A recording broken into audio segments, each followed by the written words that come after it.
Steck, I guess let's just talk about going on the road and finishing up at Youngstown and trying to get this team to finish on a win. Oh, absolutely. I mean, we talked the other day. You get to play football, you play to win. So I'm excited about it, quite frankly. Going on the road, Youngstown, Northeast, good steel mill town, good cold weather.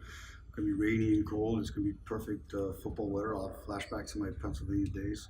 So I'm excited about going up there. You got a team that lost 4 in a row kind of in the middle of the season, but they've put together a winning streak again. Tell me a little bit about the Penguins. I think they're really good. I think the only team that really shocked me, the only score that really shocked me was the Illinois State game. Other than that, they were in absolutely every game. They show that they're a really good football team because this past week they lost the turnover battle. They got crushed in the turnover battle and still won the football game. They're -1 for the season, but they lost 4 last week and still won the game.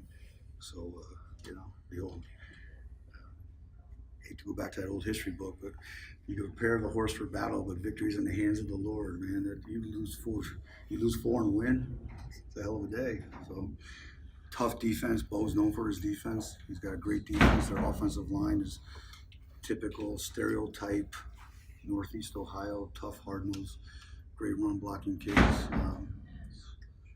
So we have our hands full trying to stop the run. And they run the ball a ton and eat clock, right? Absolutely. They run the ball. They're your play action first down, run on second, throw it on third if they have to. But they're really precision on what they do, and they have a plan to what they do. And you were talking about because they eat the clock so much, just trying to keep third down conversions is going to be really key. Yeah, we talked about it last night. It's key every game, but it's obviously more key this game because we have to get off the field. And our offense has got to do a good job on third down keeping the football. So, to me, this whole football game is going to come down to protecting the ball, number one, and number two, on both sides of the ball, winning our third down margin. I think if we do those two things, I think we'll be in really good shape.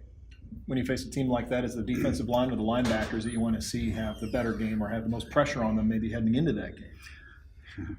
I'm smiling, Chad, because I want to see the guy who tackles the football. That's why I want to have a heck of a game. So, yes, it probably starts with the defensive line. Everything in this league is very predicated on offense and defensive line. So offense and defensive line have to have a great day up there on both sides of our ball and do a really good job of beating their man, offense and defensive line wise. Win the third down, win the turnovers, and we'll have a good day. And you're probably going to win the third downs if the offense and defensive line are doing their job. The other day, we talked about how the defense has improved, and just even with the loss, you've been talking with some losses throughout the year. You've talked about how you see the improvement after watching film. What you see this past game. What I saw is, so I can be very candid with you, is the defense did continue to improve. I think the offense had some spurts of happiness, but we took a step back. We faced a really good defense, and I didn't do a good job of preparing them, and we took a step back offensively, which is very uncharacteristic. I thought we were really doing a great job of improving. Our rush defense was improving. Our statistics, which I'm not a big stat guy. The only stat I really give a butts about is winning, and then from there it goes to third downs and turnovers. Other than that, I'm not a big stat guy, but our offense was way more productive in conference than out of conference. And that shows that we were signing of improvement, and we took a step backwards. But the good news is I hope that was just a step backwards, and we get back up, we'll tie our shoes and move back on there. The old cliche when you're a little kid, you take a couple steps forward and take a step back, a couple steps forward. Well, it's time for the whole football team, offense, defense, kicking, to take a step forward together this week. And with the offseason just a week away, are you sitting there thinking, hey, we need to improve here, and here? Is that even going through your head yet? No, that's why I'm smiling at you already, and you knew what my answer was going to be. You know what? You guys asked me last week about senior day, and I didn't mean to be rude or unsentimental about it because it's senior day, and I think it's a great honor for the kids. I think it's awesome. I really do. But like I told you last week, we have another game to play, and if you're a competitor, if you're not thinking anything but Youngstown, including myself, then we're not thinking in the right direction. So all my focus is, the bags under my eyes. I've been watching Youngstown, offense, defense. We get done with here, I'm going to watch their kicking game. I can't speak at all about their kicking game yet. We're going to go and analyze that and then put all of our eggs in this basket. So if I ask you one more time just to kind of reflect past Youngstown toward what's coming back next year with all the young guys that were able to get the experience that they did this year. I'll answer it this way. I hope all the experience that they got this year is going to help us beat Youngstown. We play Youngstown this week. There's not a time for reflection right now. There's a time for urgency to go win a football game. I love seeing the evolution of Matt Rush, our local guy here this year. Just what have you seen, especially with now the returns and the defense on him? What I've seen is maturity and a guy who is trusting the system, number one, and then most importantly, trusting himself. When we first came in here, he was coming off of please don't quote me on the screen side. I want to say a broken arm.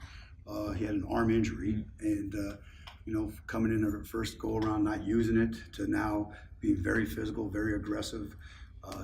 Always has done a great job on special teams, and just with the competition we have here, we always knew we had a great backup return guy.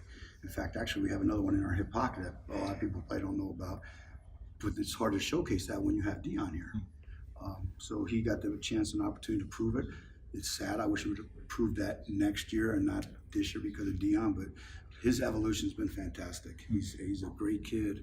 He's a very, very hard worker, so that's why he's having success. It's amazing how all the guys who work the hardest are having success now. That kind of correlates how hard you work and how good of success you have, and he's an example of that. His summer was just unbelievable. He had a great summer with Coach Lang, and he was always the first guy there, the last guy to leave, so it carries over. It shows you why he's having a good season this year. And how much has Peyton grown for you that you've seen since coming over? I mean, he came in early. All those hits he's getting, I think he's actually shrinking a little bit, isn't he? Yeah. We saw him slide the last game, I think once. There's something wrong there. Yeah, I don't know what's happening to him. I guess it's not tough. I don't know. It was feet first, right? Yeah.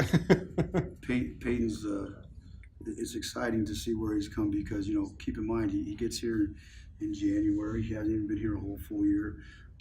Obviously, I don't want to say too many nice things because he's sitting over there listening, but he's a really bright guy. He's a really smart, intelligent person. So when you have intelligent IQ and football IQ, and then a great work ethic, his speed of learning is really rapid. And you got to give credit to Coach Brown because he's a good teacher. I mean, it's one thing to be smart, but it's also to be able to be taught and learn. So he's doing a good job coaching him. He's doing a good job of learning, and he's grasping more and more of the offense as time goes on.